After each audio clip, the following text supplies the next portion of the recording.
여보, 이거로는 택도 없어. 9억 5천만 원이 이제 겨우 320만 원.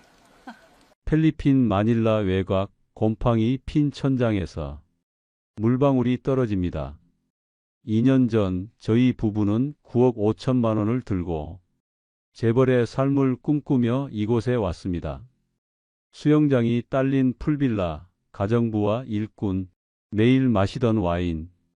그런데 지금 제 아내는 곰팡이 냄새 때문에 기침을 멈추지 못합니다.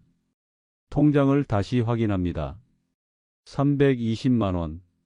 우리의 전 재산이 단 2년 만에 99.9% 증발했습니다. 한국에서의 은행원 출신, 평생 돈을 다뤄온 제가 어떻게 이런 바보 같은 선택을 했을까요? 이야기 시작 전에 구독과 좋아요 눌러주시면 큰 힘이 됩니다. 지금 어디서 듣고 계신지 댓글로도 남겨주세요. 저는 은행원이었습니다. 서류와 숫자, 계산표 속에서 평생을 살았죠. 돈을 관리하고 리스크를 계산하고 남의 인생에 잔소리를 하며 살아왔습니다. 돈은 감정이 아니라 숫자입니다. 그게 제 직업의 철칙이었어요. 하지만 인생이란 게 그렇죠.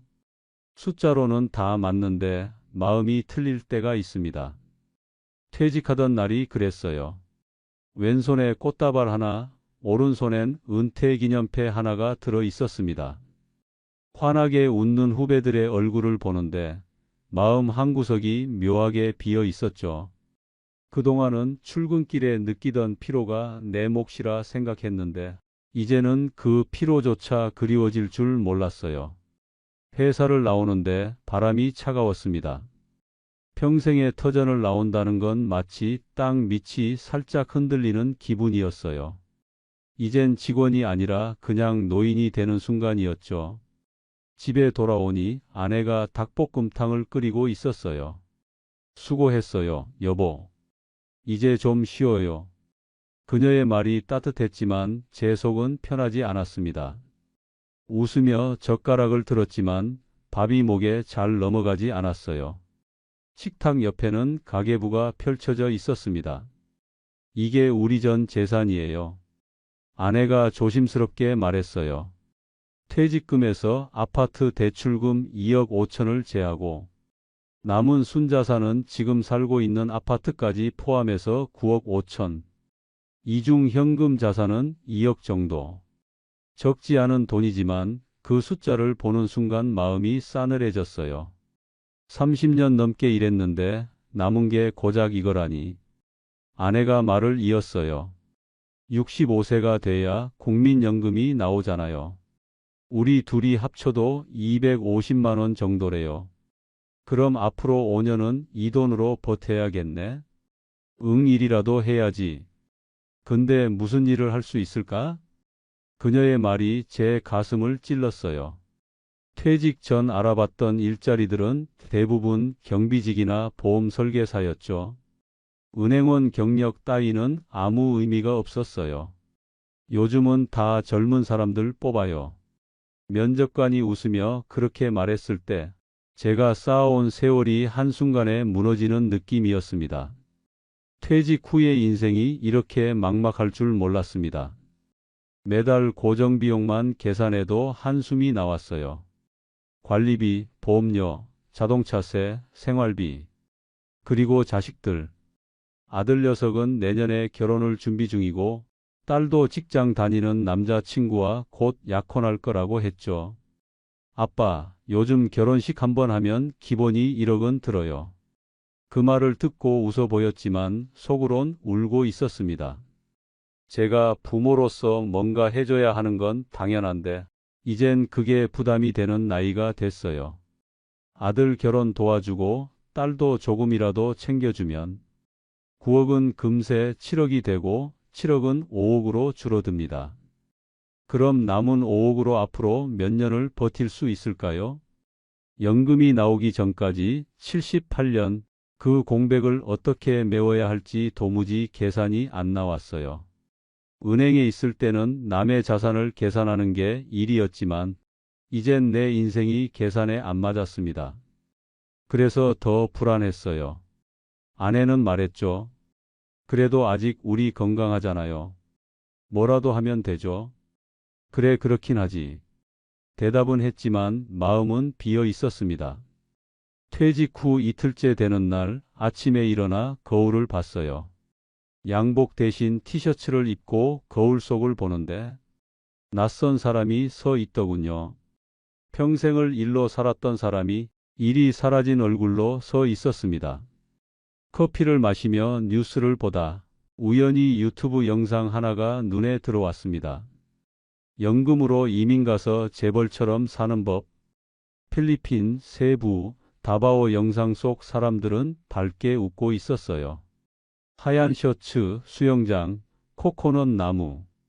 한국에선 월세도 벅찼는데 여기선 수영장 딸린 집에서 산다네요. 아내가 옆에서 중얼거렸어요. 당신 저기 가면 좋지 않겠어요? 글쎄, 저런 게 다 광고지 뭐. 그렇게 말했지만 마음 한쪽이 흔들렸어요. 저는 다시 계산기를 꺼냈습니다. 환율, 물가, 세금, 생활비. 여보, 여기 봐요. 아내가 화면을 넘기며 말했어요. 필리핀은 월 200만 원이면 충분하대요. 우리 연금만으로도 가능하잖아요. 200? 제가 되물었어요. 그래, 연금까지 합치면 가능해. 나는 영어도 되니까 그쪽 애들 가르치면 좋잖아. 그녀의 눈빛이 반짝였어요. 저는 잠시 웃었습니다. 그래, 이게 마지막 기회일 수도 있겠구나. 은행에서 쫓겨나듯 나온 인생. 이대로 한국에서 늙어가기엔 너무 답답했어요. 정말 갈 거예요? 아내가 조심스럽게 물었어요. 그래. 이제 우리도 좀 재벌처럼 살아보자. 그 말에 아내가 웃었어요.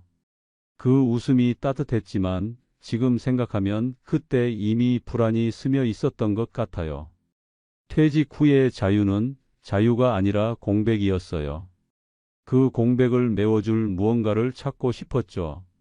그게 새로운 나라든 새로운 일상이든 상관없었어요. 저는 단지 다시 누군가 필요한 사람이 되고 싶었습니다. 그래서 결심했습니다. 모든 걸 정리하고 떠나자고.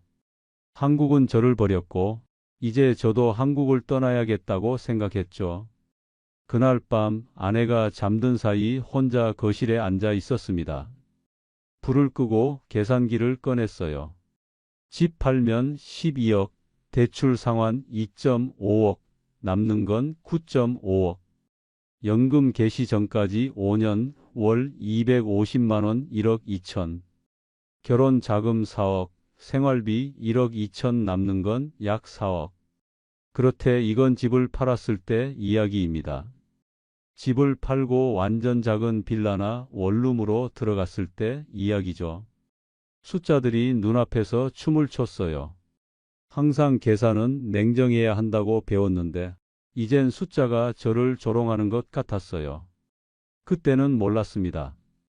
돈이 인생을 구해줄 거라 믿었지만 사실 돈은 인생을 오래 붙잡아 둘 뿐 결코 지켜주진 않는다는 걸요. 퇴직한 지 일주일이 지났습니다. 처음 며칠은 자유로웠어요. 아침 알람에 쫓기지 않고 천천히 일어나 커피를 마셨죠. 낯선 평온이 낭만처럼 느껴졌습니다. 하지만 그 평온은 오래가지 않았어요. 딱 일주일이 지나자 하루가 너무 길었습니다. 일이 사라진 사람의 하루는 마치 끝없는 복도 같았어요. 시계 초침 소리가 괜히 크게 들리고 아내가 제 눈치를 살짝 보는 것도 느껴졌습니다. 여보, 오늘은 뭐해요?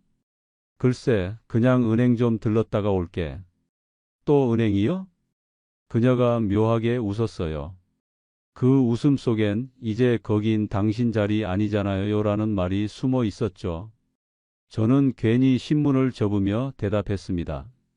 습관이지 뭐. 그냥 공기 마시러. 집을 나섰지만 발길은 은행이 아니라 동사무소 앞에서 멈췄어요. 노인 일자리 지원센터라는 간판이 보였죠. 유리문 너머로 흰머리 어르신들이 줄을 서 있었어요. 순간 발이 굳었습니다. 저 문 안으로 들어가면 저도 그들 중 하나가 되는 거잖아요. 이상하게 그게 겁났습니다. 다시 돌아서며 혼잣말을 했어요. 아직은 아니야. 나한테는 시간이 좀 더 있어. 그날 저녁 아내가 조심스럽게 말을 꺼냈어요. 여보, 오늘 이력서 써봤어요? 썼지. 근데 요즘 나이로 뭘 하겠어? 은행 경력도 안 먹혀요? 그런 게 어디 있어? 지금은 컴퓨터가 다 하지. 대답하면서도 스스로 초라해졌어요. 평생 전문직이라 자부했는데 이제는 어디에도 쓸모없는 사람 같았어요. 식탁에 앉아 밥을 먹는데 아내가 또 말을 꺼냈어요. 오늘 딸한테 전화 왔어요. 그래? 무슨 일인데? 결혼 생각 있대요.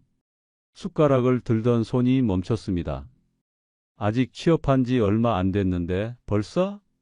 요즘 애들 빨리 결혼하잖아요. 그런데 신랑 될 사람 형편이 그리 넉넉하지 않대요. 그녀의 말은 조심스러웠지만 그 안에 담긴 뜻은 분명했습니다. 결혼 자금. 그리고 그 뒤엔 도와달라는 말이 따라오겠죠. 얼마쯤 생각하고 있대? 한 1억 정도면 된다고 하네요. 1억. 저는 그 숫자를 입속에서 되뇌었습니다. 아들 결혼 자금도 1억, 딸도 1억. 그럼 2억. 남은 건 7억 5천. 당신 괜찮아요? 괜찮지. 부모로서 당연히 해줘야지. 말은 그렇게 했지만 그 순간 이상하게 손끝이 차가워졌어요. 퇴직금이란 게 받는 순간부터 줄어드는 돈이더군요. 은행원 시절엔 원금 보전이 당연했는데 이제 제 인생의 원금은 어디에도 없었어요. 며칠 뒤 오랜 친구한테서 전화가 왔어요. 야, 너 은퇴했다며? 필리핀 괜찮다더라. 필리핀? 응. 내가 아는 박 회장이라는 사람이 있는데 한인회 쪽 일도 하고 거기 부동산도 잘 알아. 생활비도 싸고 월 200만 원이면 살 수 있대. 200 정도 더 있으면 완전 재벌처럼 살 수 있고. 그 말을 듣자 이상하게 마음이 끌렸어요. 그동안 아내가 보여주던 그 영상들이 떠올랐죠. 바다가 보이는 집, 수영장, 햇살. 재벌처럼 산다는 말이 귓가에 오래 남았어요. 그날 밤 잠이 오지 않았습니다. 머릿속으로 계속 계산을 했어요. 필리핀 물가, 환율, 월세, 생활비, 세금. 모든 숫자가 가능하다고 말하고 있었어요. 한국에서 월세 살면 150, 거긴 60이면 호텔 같은 빌라에 살 수 있대. 남는 90만 원이면 충분하지. 연금 받으면 여유까지 생기겠네. 숫자는 언제나 내 편이었어요. 은행원 시절 내 손끝은 언제나 정확했죠. 하지만 이상하게 이번 계산은 불안했습니다. 너무 잘 맞는 게 이상하다는 생각이 들었어요. 다음 날 아내가 물었습니다. 당신 어제 잠 설쳤죠? 응. 계산 좀 해봤어. 무슨 계산이요? 이민 가면 10년은 문제 없겠더라. 진짜요? 응. 괜찮을 것 같아. 아내의 얼굴에 희미한 미소가 번졌습니다. 그 미소를 보고 저도 웃었어요. 하지만 그 웃음 속에는 지금 이 순간이 마지막 평화일지도 모른다는 이상한 예감이 있었어요. 며칠 뒤 그 친구가 박 회장이라는 사람의 연락처를 보내줬어요. 필리핀 한인 커뮤니티 대표, 현지 정착 지원. 문자 끝엔 이렇게 적혀 있었죠. 믿을 만한 분이야. 나도 소개받았거든. 휴대폰 화면을 바라보며 생각했습니다. 이게 내 인생의 마지막 투자일 수도 있겠구나. 그날 밤 거실 불을 끄고 혼자 앉아 있었습니다. 계산기를 꺼내 숫자를 눌렀어요.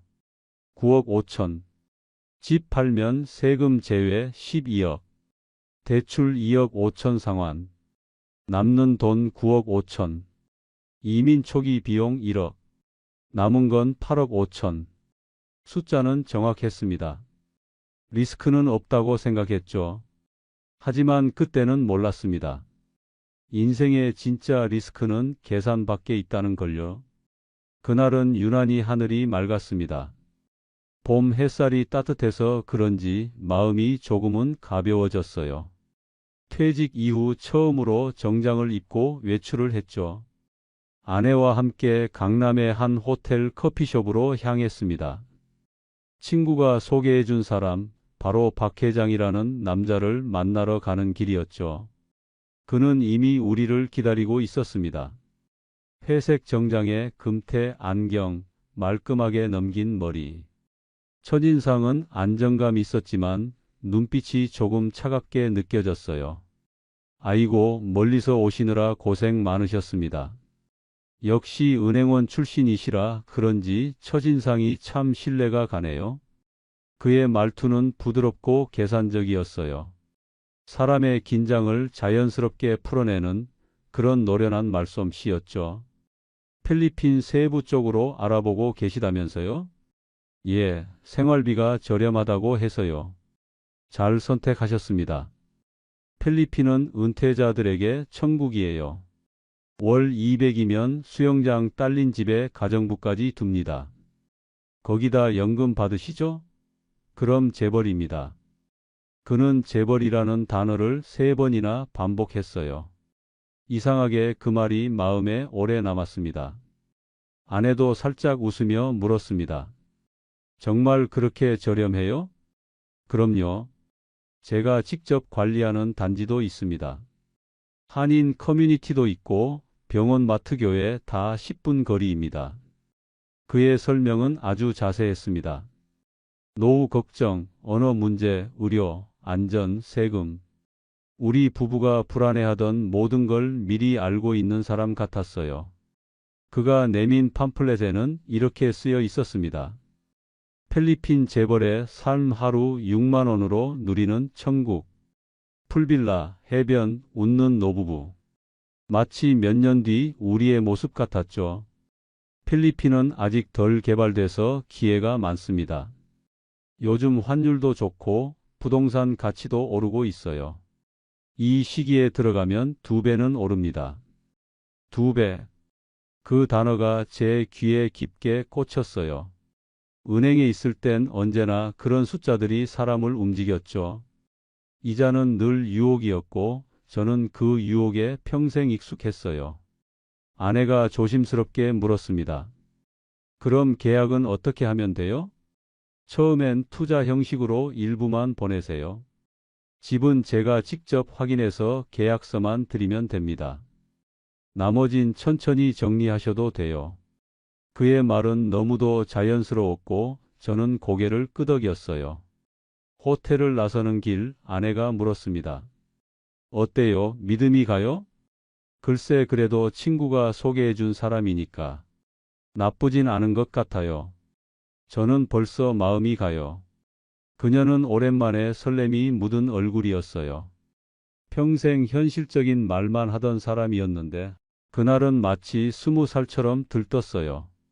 하지만 그날 밤 잠이 오질 않았습니다. 계산기를 꺼내놓고 계속 숫자를 눌렀죠.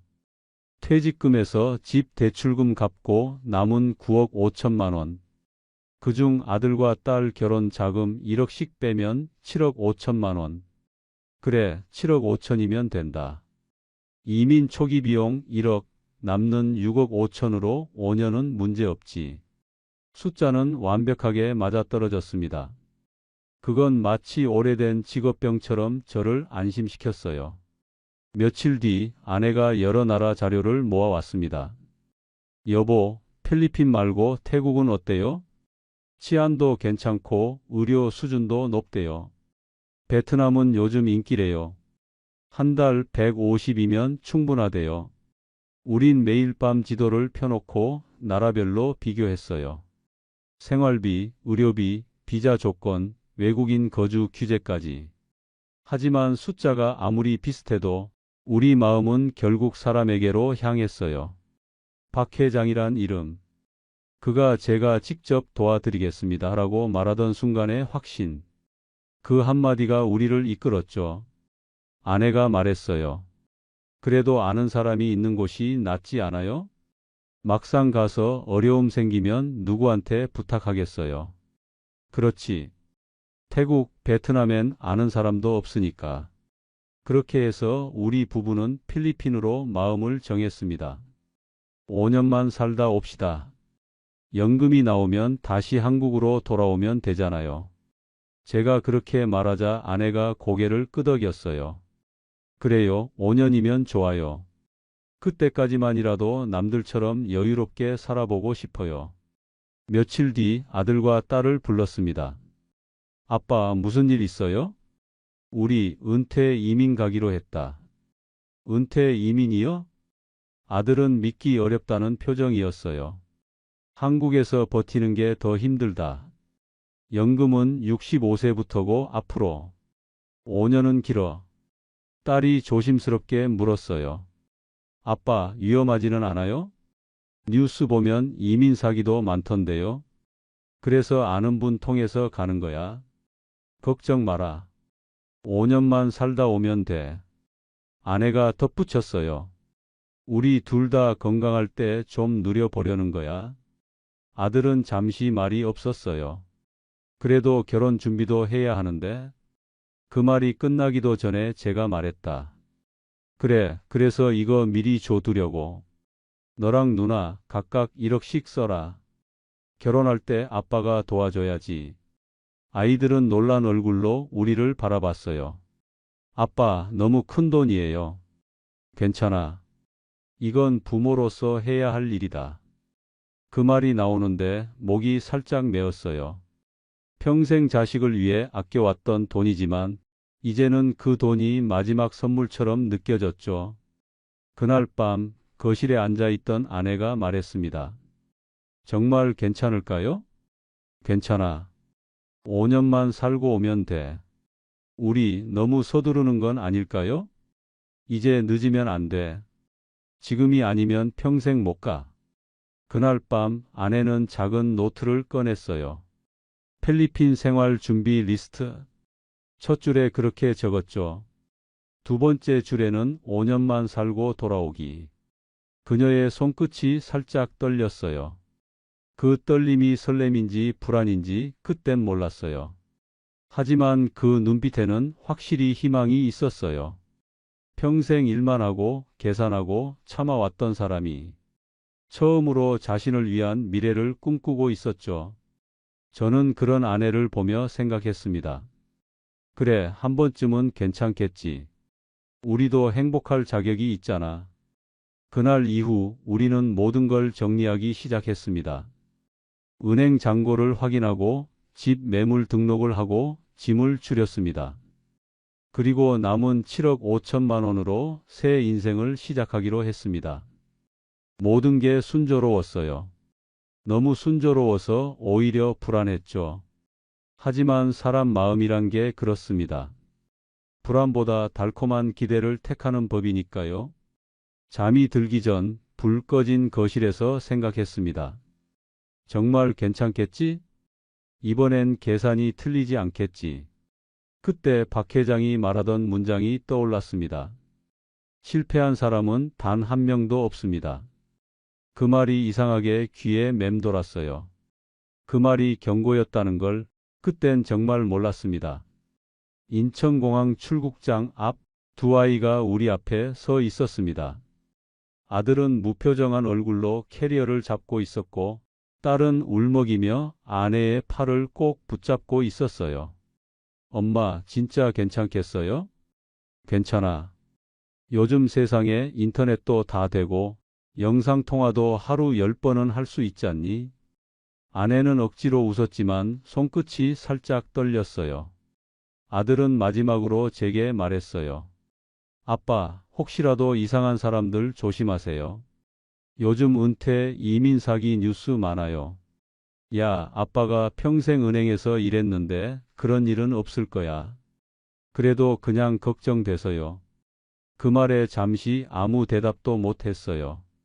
그 눈빛 속엔 믿지만 불안하다는 감정이 고스란히 담겨 있었죠. 보안 게이트가 열리기 전 딸이 작은 봉투를 내밀었어요. 엄마, 이거 가족 사진이에요. 혹시 그리우면 꺼내보세요.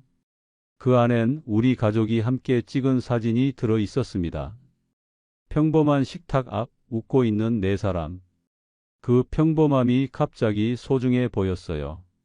탑승 게이트로 향하는 길, 아내가 제 팔을 꼭 잡았어요. 여보, 아이들 걱정돼요.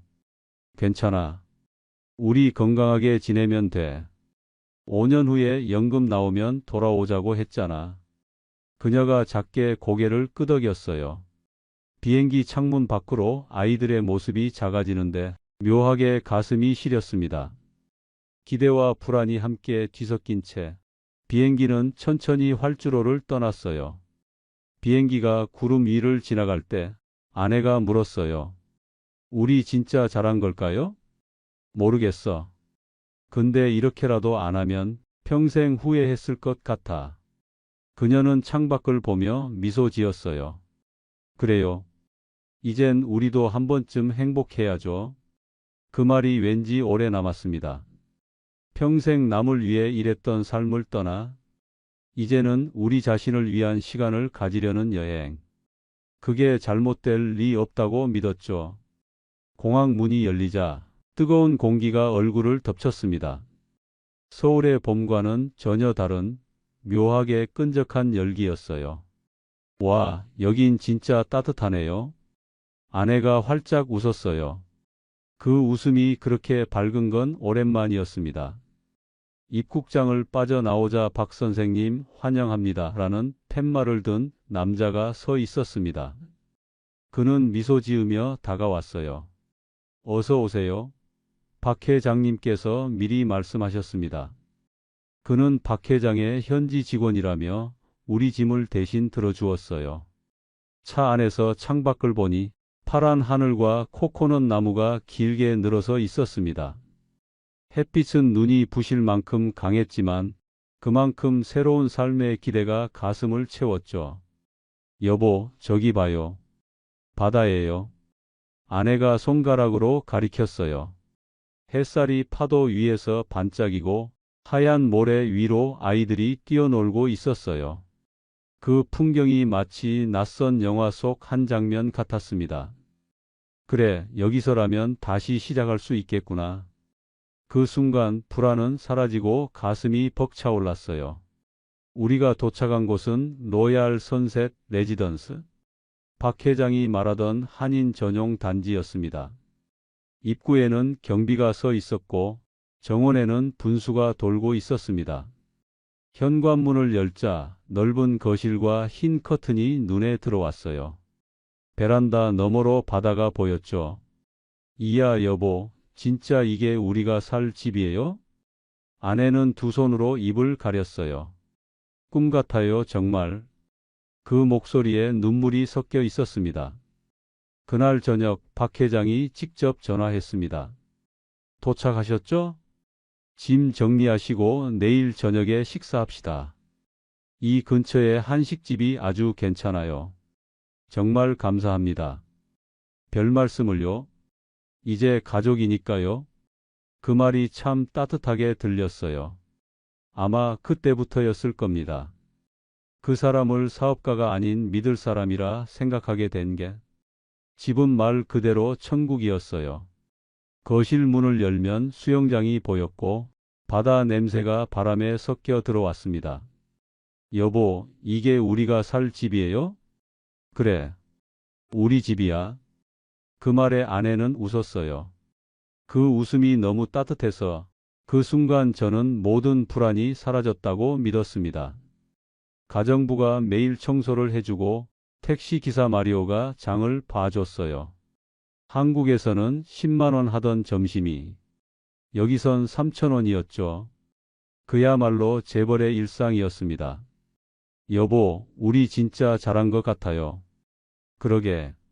이젠 걱정 없이 살자고. 우린 웃었지만 그 웃음 뒤엔 어딘가 미묘한 떨림이 있었어요. 밤이 되면 수영장 물결 위로 조명이 반짝였어요. 그때마다 아내는 말했어요. 당신 이거 봐요. 우리 인생에도 이런 날이 있네요.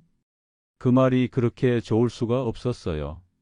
하지만 1년이 지나기도 전에 그 수영장 물결은 내게 다른 의미로 다가왔습니다. 달빛에 비친 물결은 이제 불안하게 흔들렸고 그 속에서 서서히 균열의 그림자를 보았습니다. 가정부가 갑자기 안 나오고 경비가 매번 바뀌고 단지 내에서 들리는 말이 달라졌어요. 요즘 관리비 또 올랐대요. 박 회장님이 새 규정 만들었다더라. 박 회장에게 전화를 걸었죠. 회장님, 관리비가 왜 이렇게 자주 바뀝니까? 아이고, 요즘 환율이 좀 변동이 있어서요. 잠깐만 기다리세요. 곧 조정됩니다. 그는 늘 미소 섞인 목소리로 답했어요. 하지만 이상했죠. 그의 말투엔 미묘한 여유와 딴 생각이 느껴졌어요. 어느 날 저녁, 단지 안에서 만난 한 노부부가 말을 걸었습니다. 처음 오셨죠? 박 회장 통해서요? 네, 어떻게 아셨어요? 그 양반이 여길 다 장악했어요. 근데 조심하세요.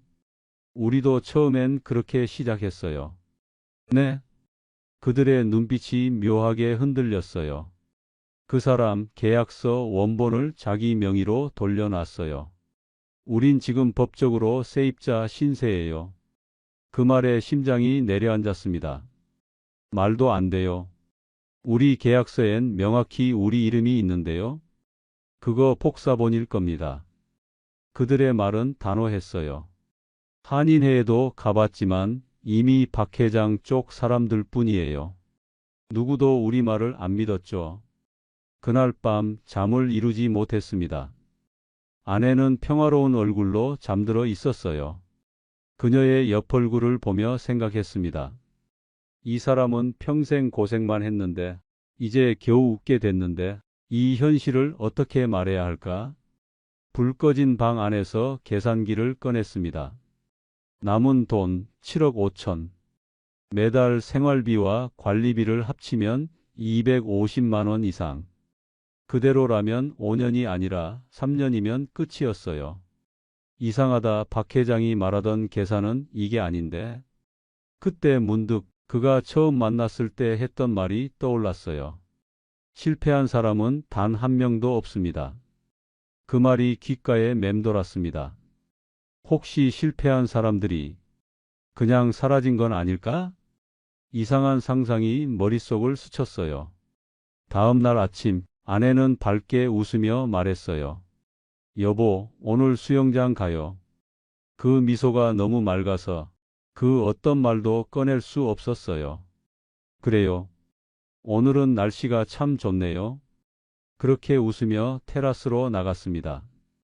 하지만 그 순간 멀리서 낯선 남자들이 박 회장과 이야기를 나누는 모습이 보였어요. 그들은 한참 무언가를 주고받더니 내가 있는 방향을 잠깐 쳐다봤죠. 그때 느꼈습니다. 무언가 잘못되었다는 걸요. 어느새 필리핀에 온 지도 반년이 지났습니다.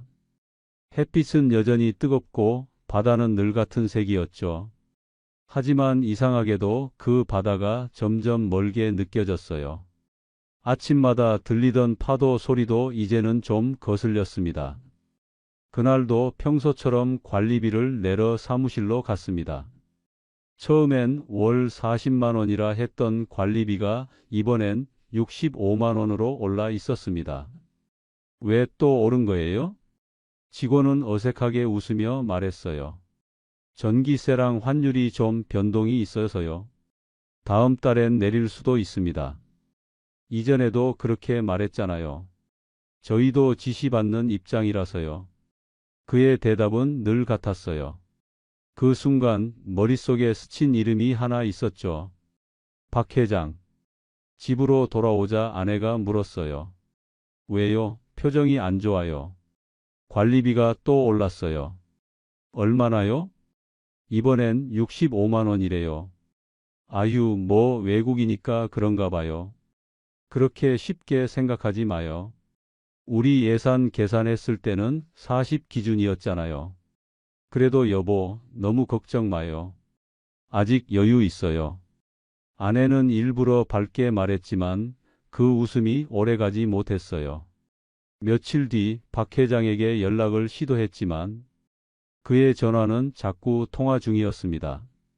메시지를 남기자 몇 시간 뒤에야 답장이 왔죠. 출장 중입니다. 다음 주에 뵙죠. 출장이라는 말이 왠지 낯설게 들렸어요. 그 사람은 항상 이 근처에 있다고 했거든요. 불안한 마음에 계약서를 다시 꺼내 봤습니다. 로얄 선셋 레지던스 입주 계약서. 영문으로 적힌 문장들이 익숙하지 않았지만 한 줄 한 줄 꼼꼼히 읽어봤어요. 그런데 이상했죠. 진명의 부분에 우리의 이름이 아니라 처음 보는 회사명이 적혀 있었어요. 그 순간 등골이 서늘해졌습니다. 이게 뭐야? 아내가 다가와 물었어요. 왜요? 무슨 일 있어요? 여기 봐. 우리 이름이 없어. 이 집 우리 명의가 아니야. 그녀의 얼굴이 굳어졌습니다. 무슨 소리예요? 박 회장님이 분명히 이건 우리 소유라고 했잖아요. 그랬지. 근데 계약서엔 우리 이름이 없어.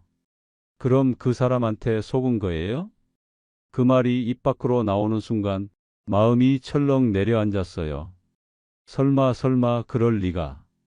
그동안의 모든 대화, 모든 웃음이 머릿속에서 한 장씩 뒤집히는 기분이었어요. 며칠 뒤 박 회장이 집으로 찾아왔습니다. 아, 오해가 좀 있으셨죠? 제가 설명드릴게요.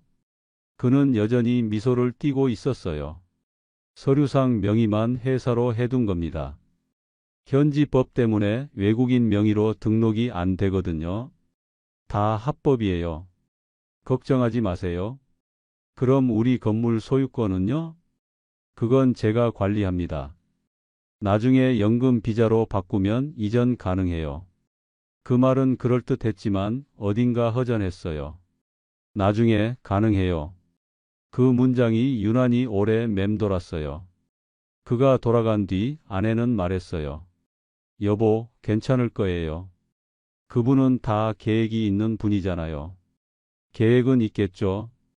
근데 그게 우리를 위한 건지 모르겠어요. 그녀가 말없이 창밖을 봤습니다. 파도가 부서지는 소리만 들렸어요. 그 소리가 이상하게 공허했어요. 며칠 뒤 또 다른 문제가 생겼습니다. 계좌에서 매달 송금되던 돈이 제대로 빠져나가지 않은 거예요. 은행 앱을 확인하자 이상한 해외 송금 내역이 찍혀 있었어요. 이게 뭐야?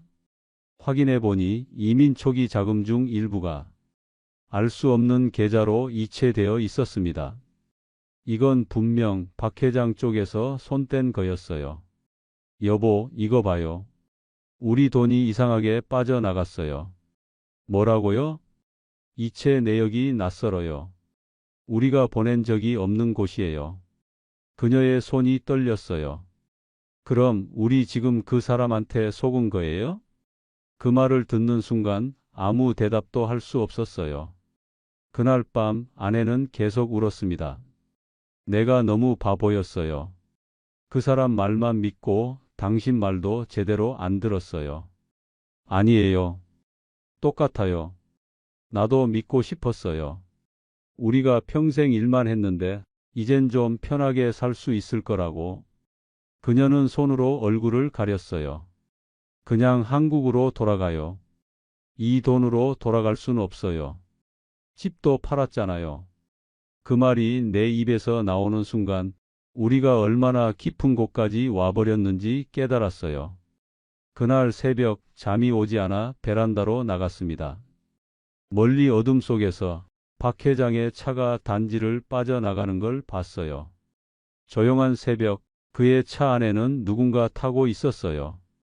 그리고 그가 내 쪽을 흘끗 보며 고개를 숙였어요. 그때 알았습니다.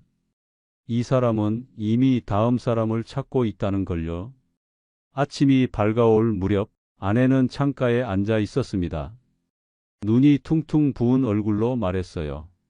여보, 우리 이제 어떻게 해요? 모르겠어요.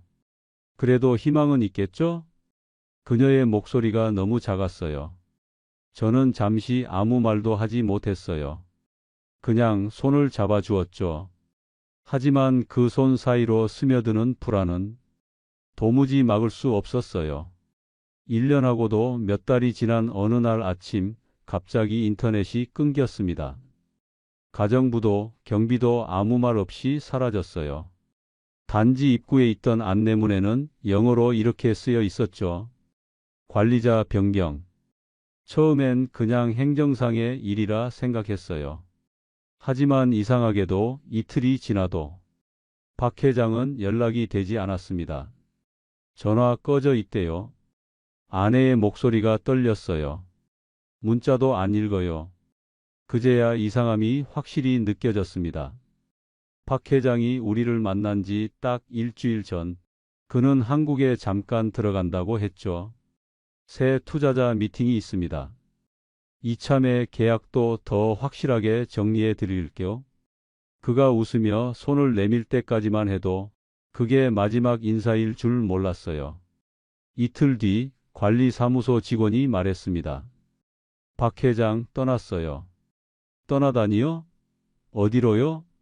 모르겠어요. 저희도 월급 못 받았어요. 그 말이 끝나자 아내는 그 자리에서 주저앉았어요. 여보 설마. 그녀의 입술이 하얗게 질렸습니다. 은행에 가서 계좌를 확인했어요. 남은 잔고는 고작 1,700만 원. 그 많던 돈이 정말로 사라졌어요. 박 회장이 관리하던 투자금 계좌도 집 계약금 계좌도 모두 비워져 있었어요. 이럴 리가 없어요.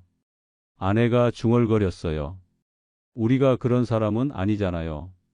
이럴 리가 없어요. 그녀의 목소리가 점점 작아졌어요. 누가 우리를 이렇게 만든 거예요? 그녀는 울면서 제 어깨를 쳤어요. 당신이 그 사람 믿자고 했잖아요. 나도 몰랐어. 왜 몰랐어요? 평생 은행에서 일했잖아요. 이런 일은 당신이 제일 잘 아는 사람이잖아요. 그녀의 울음소리가 방 안을 가득 메웠어요. 그날 밤 한참을 테라스에 앉아 있었습니다. 바다는 여전히 잔잔했어요. 세상은 그대로인데 우리 인생만 송두리째 바뀐 느낌이었죠. 아내는 침대에 누워 아무 말도 하지 않았어요.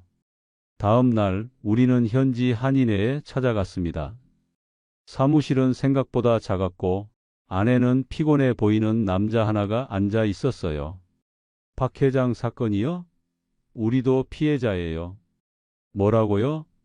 그 사람 이번이 처음이 아니에요. 이미 작년에도 몇 팀 당했어요. 다들 계약금 맡기고 집 명예 바꿔주겠다더니 잠적했죠. 그 말이 귓가에 쿵 하고 울렸습니다. 경찰에 신고하면 잡을 수 있겠죠? 현지 경찰요? 쉽지 않습니다. 그 사람 이미 다른 이름으로 나갔을 거예요. 그런 방법이 없다는 거예요? 솔직히 말씀드리면 네. 한국 사람 상대로 한 일이니까 이쪽에서는 큰 사건 취급도 안 해요. 아내는 의자에 앉아 아무 말도 못했습니다.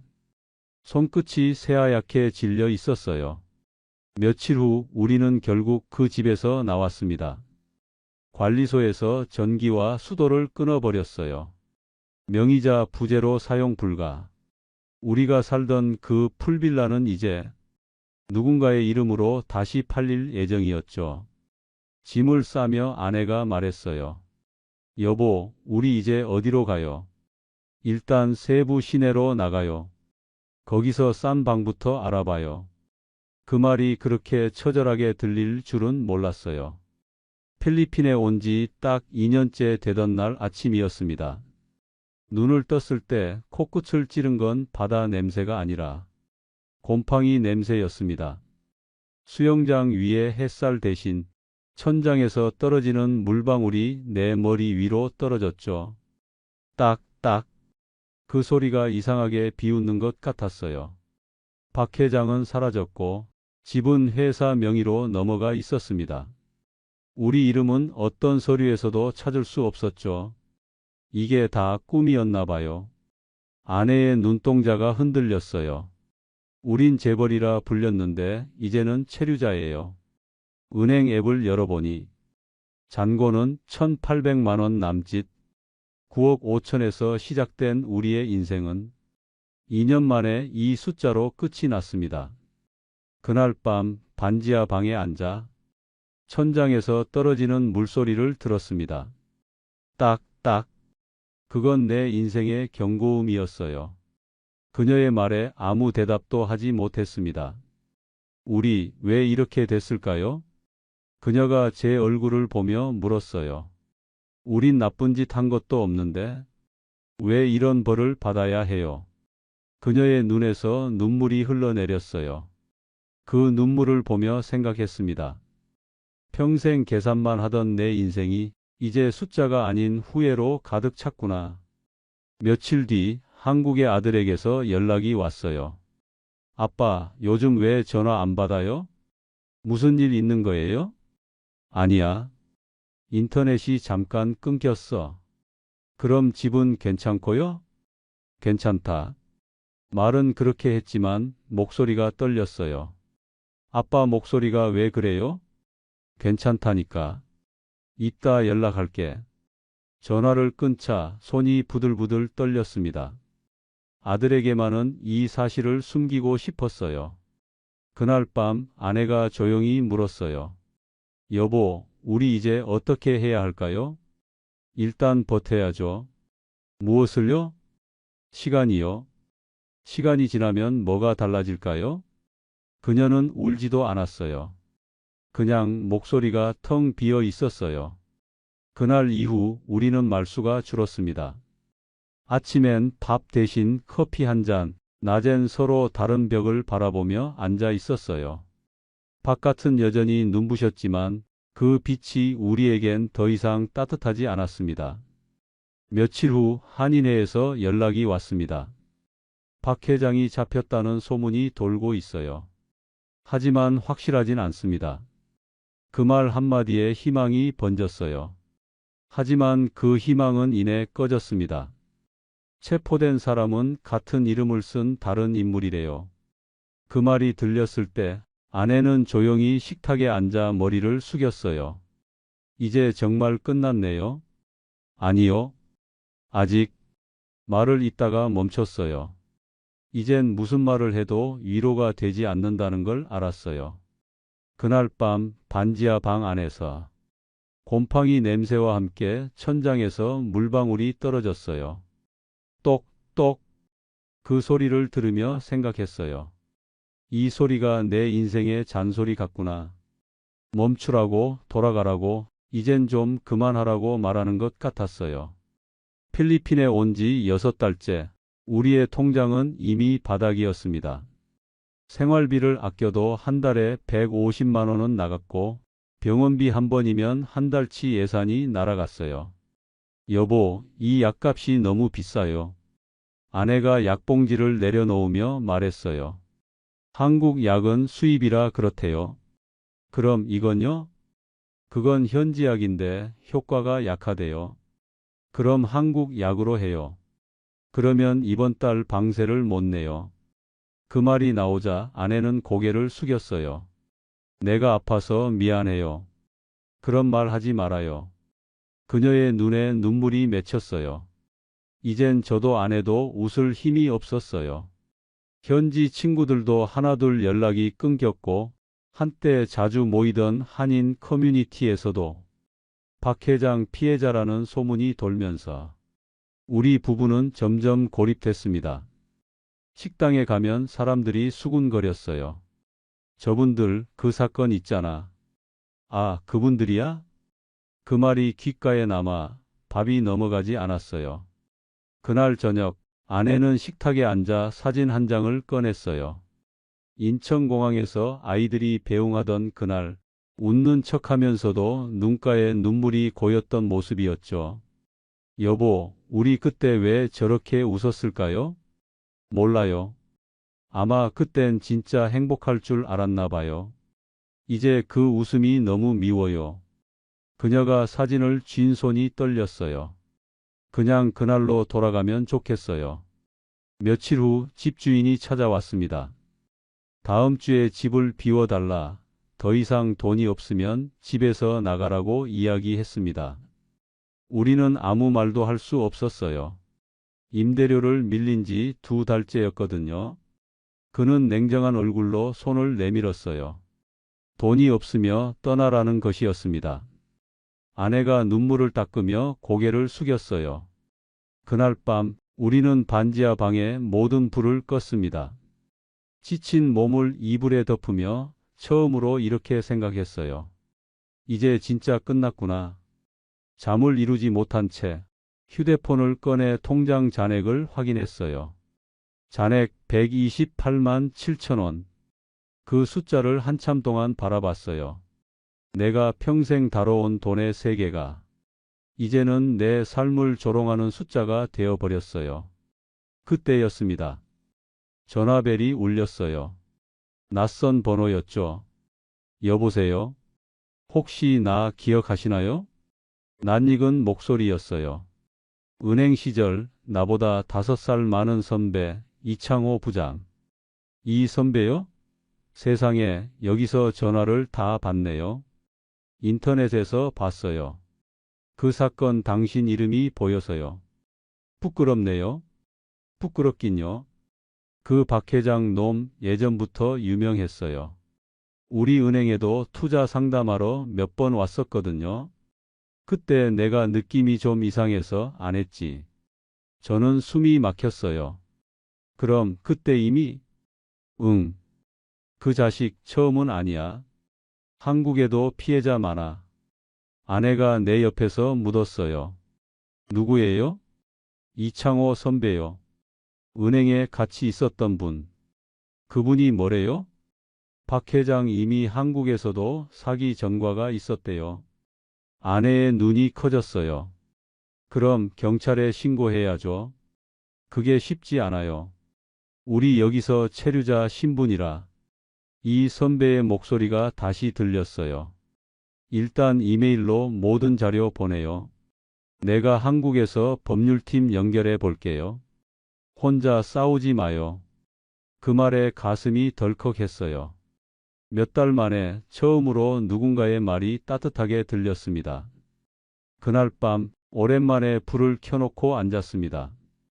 아내는 제 손을 꼭 잡았어요. 여보, 혹시라도 정말 해결될까요? 몰라요. 하지만 누군가 우리 이야기를 들어준다는 게 고마워요. 그녀는 고개를 끄덕였어요. 이제 다시는 사람 믿지 않을 줄 알았는데. 그래도 누군가 믿고 싶어요. 그녀의 말이 가슴에 남았어요. 그래, 사람은 결국 사람으로 살아가는 거야. 다음 날 이 선배에게 모든 서류와 거래 내역을 메일로 보냈습니다. 그리고 기다렸어요. 며칠이 지났지만 답장은 오지 않았어요. 불안했죠. 혹시 이 선배도 나를 버린 건 아닐까?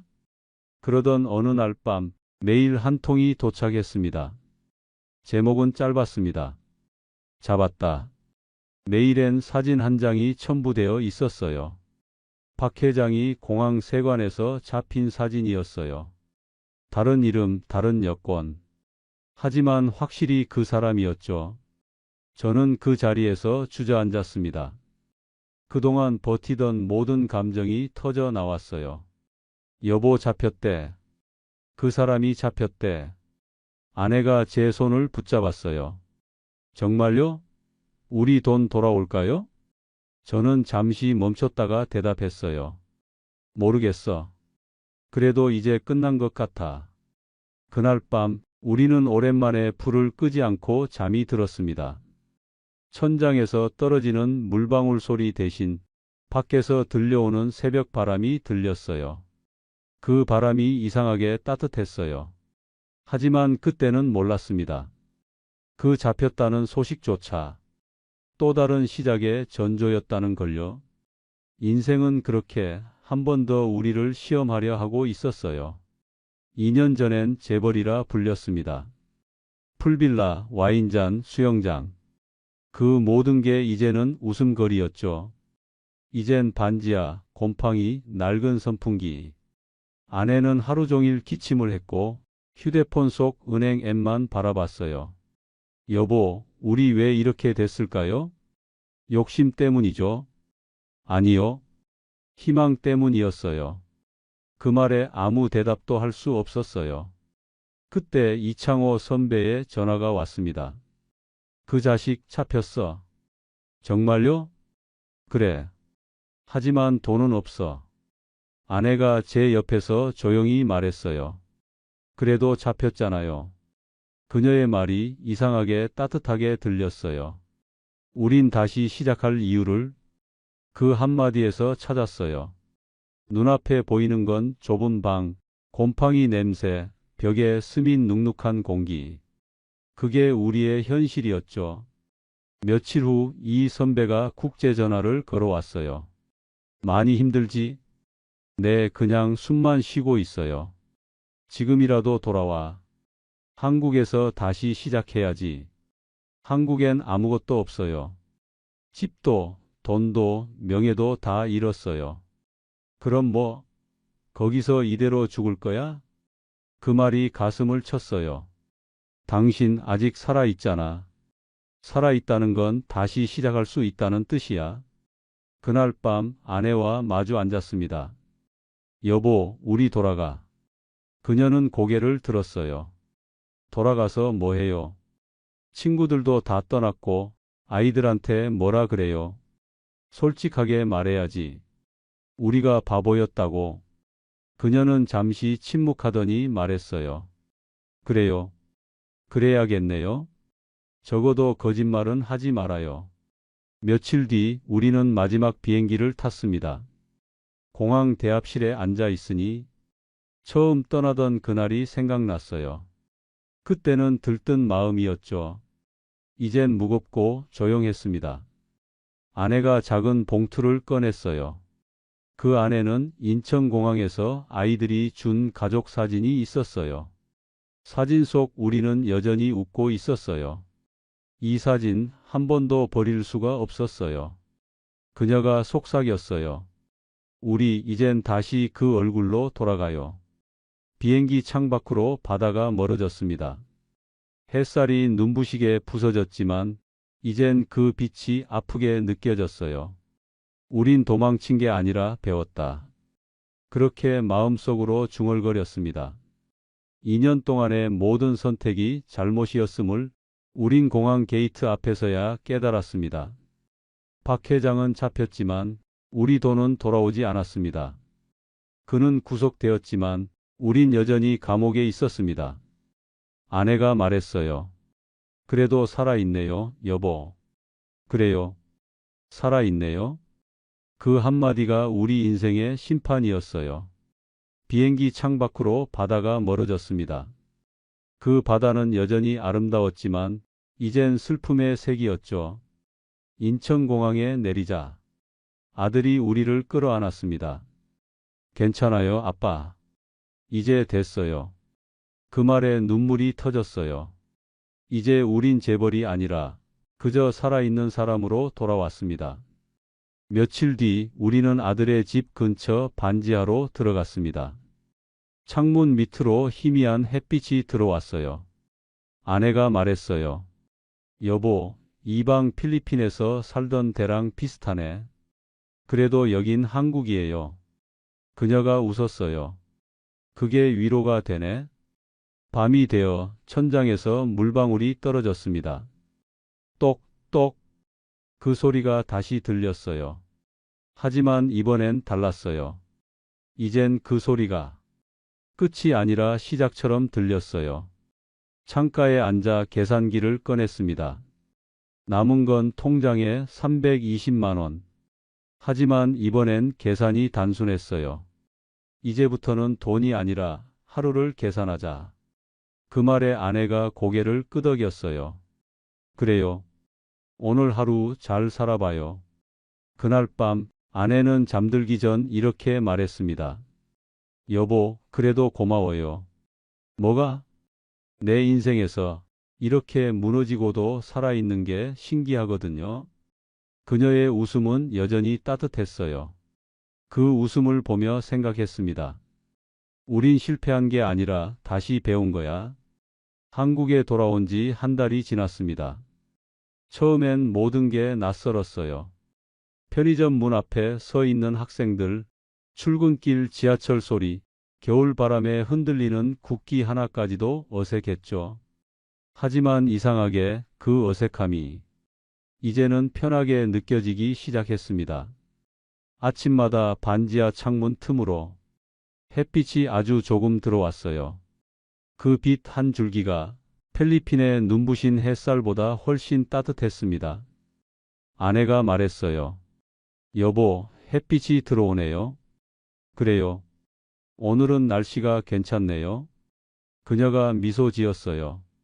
그 미소를 보는데 이 모든 고생이 헛되지 않았다는 생각이 들었어요. 며칠 뒤 이 선배에게서 전화가 왔습니다. 잘 돌아왔죠? 네, 덕분에요.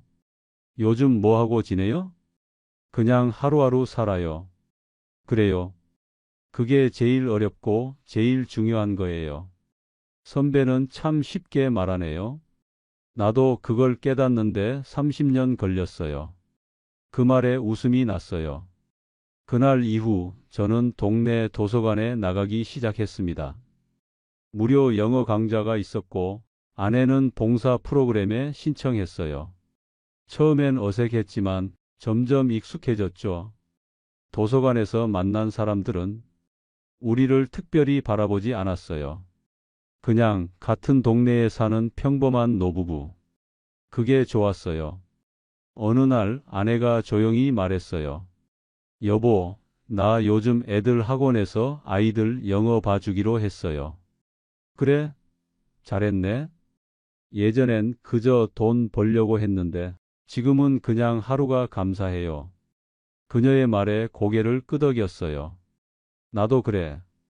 은행에 있을 땐 늘 미래를 계산했는데 이젠 오늘이 얼마짜리인지 생각하지 않아. 저녁이면 둘이 산책을 나갔습니다. 아파트 단지 뒤편 공원에는 노을이 지고 아이들이 웃으며 뛰어다녔어요. 그 모습을 보며 아내가 말했어요. 우린 참 늦게 배웠네요. 뭘? 사는 게 그냥 살아내는 거라는 걸요. 그 말이 이상하게 따뜻했어요. 그날 밤 아내가 책상 위에 작은 노트를 꺼냈어요. 표지엔 이렇게 적혀 있었어요. 필리핀 생활 준비 리스트. 그녀가 조용히 웃으며 말했어요. 이거 그때 만든 거예요. 기억나죠? 기억나지. 이젠 이걸 다른 걸로 바꿔야겠어요. 뭘로? 다시 시작 리스트. 그녀는 펜을 들어 적기 시작했어요. 1. 매일 아침 햇빛 보기. 2. 밥 3끼 꼭 먹기. 3. 돈보다 마음 먼저 챙기기. 4. 서로 손잡기. 5. 아이들에게 감사 문자 보내기. 저는 그 글자를 한참 바라봤어요. 아내가 눈을 들어 말했어요. 이젠 이걸 지키며 살아요. 그래. 이건 지킬 수 있겠네. 며칠 뒤 딸이 찾아왔어요. 엄마, 아빠. 지내기 괜찮으세요? 그래도 밝은 모습 뵈니까 저도 안심이 되네요. 아내가 웃으며 말했어요. 그래, 우리도 살아야지. 니들 보기 미안하구나. 아니에요. 이렇게 건강하신 것만도 정말 다행이에요. 그날 밤 아내는 제게 말했어요. 여보, 인생이란 게 참 희한하죠. 다 잃고 나서야 중요한 걸 알게 되네요. 그러게. 돈보다 무서운 게 욕심이었고, 욕심보다 더 무서운 게 포기 못하는 마음이었어. 그녀가 고개를 끄덕였어요. 이제야 마음이 좀 편해요. 그날 이후 우리는 더 이상 과거를 이야기하지 않았습니다. 대신 내일 아침 먹을 반찬을 이야기하고 동네 사람들과 웃으며 인사했어요. 그리고 매일 밤 반지하 창문으로 들어오는 작은 빛을 바라보며 잠들었어요. 그 빛은 작았지만 우리 인생을 다시 밝혀주는 등불 같았어요. 돈도 명예도 집도 사라졌지만 그 빛은 남아 있었어요. 아내의 말처럼 사는 게 사는 거다. 그 단순한 진리가 이제는 내 전 재산이 되었습니다. 겨울이 지나고 봄이 왔습니다. 반지하 창문으로 들어오는 빛이 예전보다 길어졌어요. 햇살이 벽에 닿을 때마다 아내는 조용히 말했어요. 이제 진짜 봄이네요. 아침이면 새소리가 들렸습니다. 필리핀의 뜨거운 열기 대신 한국의 서늘한 공기 속에서 맞는 봄은 묘하게 따뜻하고 잔잔했어요. 아내는 요즘 동네 아이들에게 영어를 가르치고 저는 작은 경비 일을 하고 있습니다. 처음엔 창피했어요. 은행원으로 수십 년을 일했던 내가 이제는 아파트 문을 지키는 사람이 되었다는 게. 하지만 하루가 지나고 또 하루가 지나자 그 일도 나쁘지 않다는 걸 알았어요. 퇴근길 경비초소 옆 벤치에 앉아 하늘을 보면 저 멀리 벚꽃잎이 바람에 흩날렸습니다. 내 인생도 언젠가 저렇게 흩어지겠지. 그런데 이상하게 그 생각이 슬프지 않았어요. 아내가 해준 도시락을 열면 단무지와 김, 달걀말이가 들어 있었죠. 그 단순한 점심이 내가 가진 어떤 재산보다 귀하게 느껴졌어요. 어느 날 아내가 시장에서 돌아오며 말했어요. 여보, 나 오늘 정말 행복했어요. 무슨 일 있어요? 시장 아주머니가 그러시더라고요. 요즘 얼굴이 밝아졌다고. 그녀가 웃었어요. 이제서야 내가 나를 사랑할 수 있는 것 같아요. 그 말에 마음이 먹먹했어요. 평생 가족을 위해 살아온 사람, 자식, 남편, 세상에 맞춰 살던 사람이 이제 자기 자신을 사랑한다고 말하는 그 순간, 그게 인생의 진짜 봄 같았어요. 그날 밤 우리는 함께 산책을 나갔습니다. 동네 공원 벚꽃길을 걷는데 꽃잎이 머리 위로 천천히 흩날렸어요. 아내가 제 손을 잡았어요. 여보, 우리 정말 많이 돌았죠? 그러게. 멀리 갔다가 다시 돌아왔네. 그래도 결국 돌아왔네요. 그게 중요한 거지. 그녀가 고개를 끄덕였어요. 이제는 두렵지 않아요.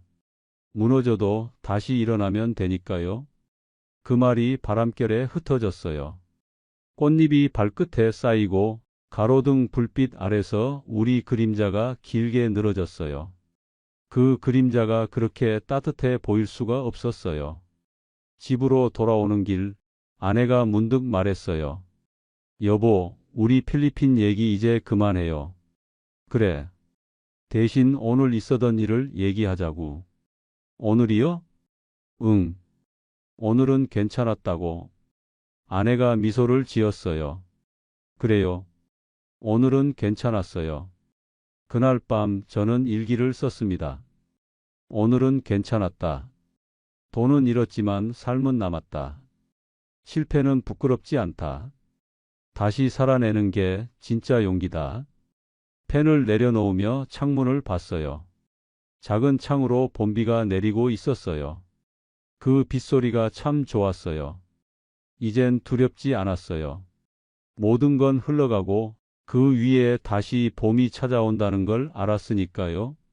창문 아래로 빗방울이 떨어지고 있었습니다. 그 소리가 낯설지 않았어요. 이젠 물방울이 아니라 하루의 시작을 알려주는 소리 같았습니다. 저는 계산기를 꺼냈습니다. 평생 손에 익은 그 버튼들. 하지만 이제 더 이상 돈의 숫자를 누르지 않았습니다. 대신 이렇게 말했습니다. 오늘 잘 살았다. 그게 내 새로운 계산이었어요. 이익도 손실도 없는 인생의 장부. 그 안엔 아내의 웃음과 아이들의 목소리, 그리고 내일을 기다릴 수 있는 작은 용기만 남아 있었습니다. 아내가 말했죠. 여보, 우리 참 많이 돌았네요. 그러게. 결국 돌아왔네? 그래도 괜찮아요. 여긴 집이잖아요. 그 말을 듣는 순간 곰팡이 냄새도 반지하의 차가운 공기도 이상하게 따뜻하게 느껴졌습니다. 세상은 여전히 바쁘게 돌아가고 누군가는 또 다른 꿈을 향해 비행기를 타겠죠. 하지만 저는 이제 압니다. 행복은 도착지가 아니라 머무는 순간이라는 걸요. 오늘 이야기는 여기까지입니다. 끝까지 함께 해주신 분이 계시다면 잘 들었다고 댓글 하나만 남겨주세요. 그리고 이야기가 가슴에 남으셨다면 가족과 친구, 지인들에게 널리 공유해 주세요. 누군가의 인생이 당신의 이야기일지도 모릅니다. 구독, 좋아요는 다음 이야기를 이어가는 큰 힘이 됩니다. 시청해 주셔서 감사합니다. 감사합니다. 감사합니다. 감사합니다. 감사합니다. 감사합니다.